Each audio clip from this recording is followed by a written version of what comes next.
now we will open up for questions, comments, and inputs to the concept of resilience in relation to conflicts and displacements. How useful is it? And also, if you want to come up with some action points, that will be great. But please, what we will do is that we take 3 questions, comments, whatever, and then we'll see where we are, and we'll let the panel address your questions at the end. So, who'd like to start? Okay, there is one farther. Yes, you, please. Ambrose, working with the United Nations High Commission for Refugees in Dolo, the Somali border. That's the biggest refugee camps in Ethiopia, just over 200,000. But very soon Gambela might take over that with the current influx rate. What interests me here is we're talking about the same resilience, and the Dolado camps, 5 camps, that is where we have started the new approach with the livelihoods and capacity building. That is education, skills development, and I know some NGOs also work with us in Dolado. And the new approach is that yes, significant amount of the funding available is made use of for resilience, that is to livelihoods. In terms of agriculture, livestock, and we have partners already. And the last 2 years, a lot of work has been done in this direction.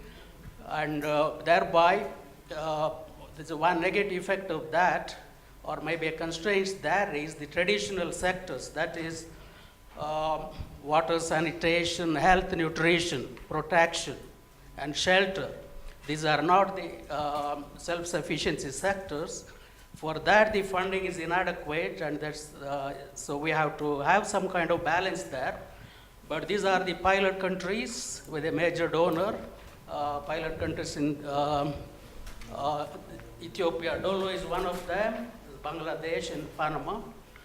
And UNHCR also has announced its new policy that the resilience, life sufficiency, that starts from day one of any new refugee situation, whereas earlier these livelihoods that was given a lower priority, or started, for example, after 10-15 years, maybe at the time of final durable solution, repatriation or resettlement, whatever. But now, from the inception of the camp situations, this livelihood policy is being developed. And this is one exception where we're talking about a specific target group, whereas all other topics we're talking about the countries, nations, and sure, yes, refugees with maybe nearly 30 million refugees is definitely a target group to have. Another comment, the first speaker, the correlation between the refugee. Yeah, please be a bit briefer, because I'm sure very many people would like to. Just one sentence. The correlation that is why there is a good indicators, health, nutrition, that in refugee camps, in majority of the operations is better compared to the host population. The host population more or less reflects the country averages, and because the host country is taken care of to a little extent, they are better, but not as good as in the refugee camps. This is just a comment, and thank you very much. I think we should let also more people have a say. So let's see, where is the mic? You have the mic, and can somebody bring it over to the other side? Please keep your hands up, and can you give the mic to the gentleman at the left side there? And then we have one behind there afterwards. Yeah, what's happening with the mic? You seem to go. Oh yeah, please. That's your turn. Okay, I'm Mike Wiggins from Tear Fund in the UK. Yesterday we heard donors saying that they are prioritising resilience and they want to prioritise that, I suppose I'll say over and above humanitarian response, or as a different way of doing humanitarian response. We've heard this kind of message from donors before, such as prioritising DRR, and yet experience shows us that when there's a crisis, money is always tight. We always prioritise response. Yet we've heard in today's presentation that resilience comes from the inside. I'm just wondering, what's your message to donors? Yeah. Then behind there, please. Thank you very much. I have a brief question for the first presenter, in where he indicated market-oriented producers benefit from the presence of refugees. If we see the area where we find refugees in Africa, most of it is in marginal areas or in the area where we don't have many commercial producers. So how do you see the benefit to those few guys who produce for the market compared to what it has the impact on the host community? For example, if you take Western Ethiopia, where from Sudan and the Southern Sudan refugees are coming in, the presence of the refugees outnumbered the host community, and it created food insecurity and the competition for the labor, as well as the hiking food prices in those areas. So how do you see the benefit of this small proportion of the society compared to the majority? Thank you. I think we take 3 more because there seem to be very many people who would like to pose a question. Take the woman down there, the woman with glasses behind there. Yeah, please. My question was also for the first presenter. I was interested in how you think the actual length of a conflict, in addition whether the country is a major producer. So I'm thinking of Syria in particular. So when you have a major producer that goes into conflict, how do you think that could affect your results? Good. Concrete question. Then it's the other woman in front there in red.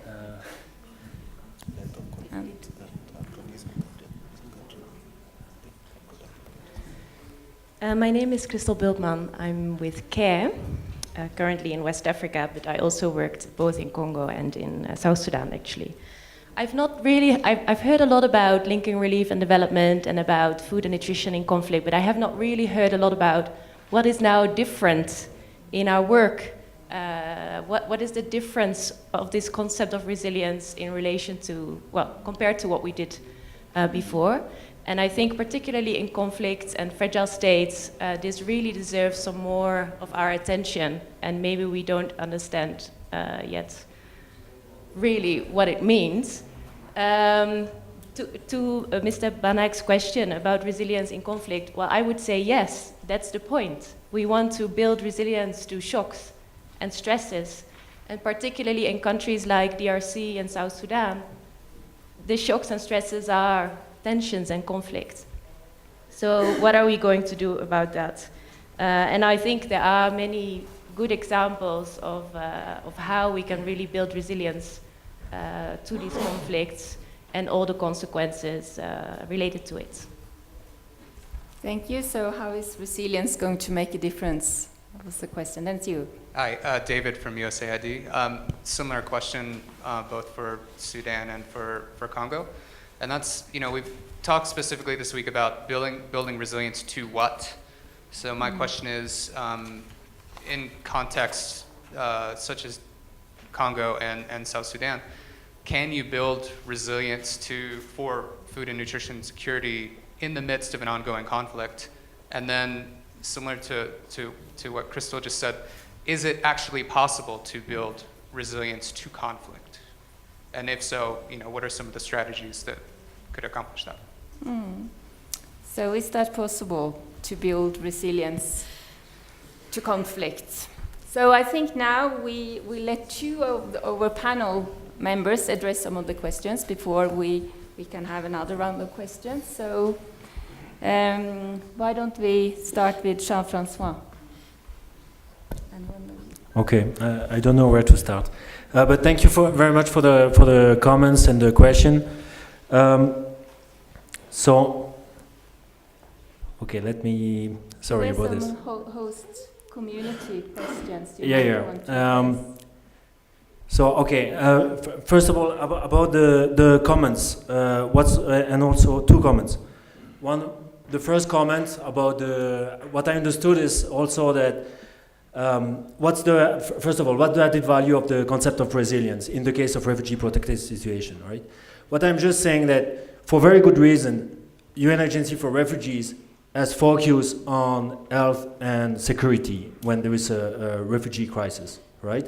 So, and to some extent, the fact that we find mixed evidence on the health sector means, to some extent, that UN Agency for Refugees and its implementing partners have been quite efficient in dealing with that. And to some extent, adding on UNHCR mandate should not come at the cost of this efficiency, for sure. So the added value of maybe the concept of resilience is to take, first of all, on board the impact on the local population, but also progressively in protected refugee situation to have the UN system that would also pave the way for development in refugee hosting areas. And I completely agree with your points that the mandate of the UNHCR may be already overstretched to some extent. So we need much more coordination. I know that in Tanzania there was some kind of coordination with UNDP to deal with the impact on the hosting population, but it's still very, very small.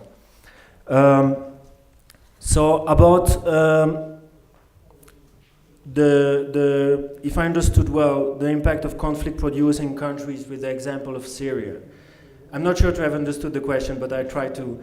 So the issue is, in our analysis, are we capturing finally the fact that the country of origin, there is some spillover effect in the sense that trade is not working with the country of origin? So with the risk to be a bit technical, so in our quantitative analysis, we are following exactly the same also before and after the refugees arrive. So one of the concerns is exactly that we would capture the trade effect. So the only thing I can tell you is that at some point we can show that controlling for things that are occurring over time and linked to and related to the distance to the border, we even found stronger impacts, okay? But we can talk about this later.